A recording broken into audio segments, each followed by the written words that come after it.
परम प्रेममय श्री श्री ठाकुर अनुकूल चंद्रन शाश्वती ग्रंथ पाठ।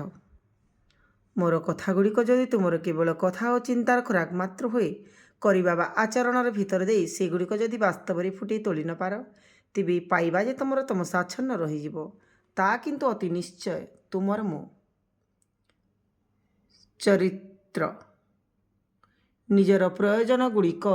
कमाई पकाओ यथा विहित सुस्वभाव जेपरी कि क्षीण स्वास्थ्य न हो बा अपरिच्छन्न न रह एहीपरि कायदारे सुंदर सदाचारी होई आवर्जना व्यापृत हेब नाही चलन मध्य हेब अपव्ययहीन परिष्कार सहज। न जानिबार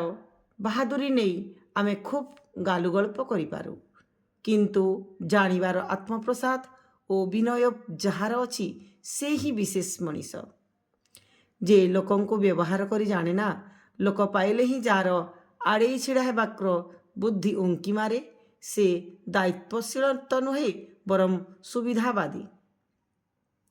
करिबार आवेग जो मानकर कम समस्यार जंजाल से मानकर सेते बेसी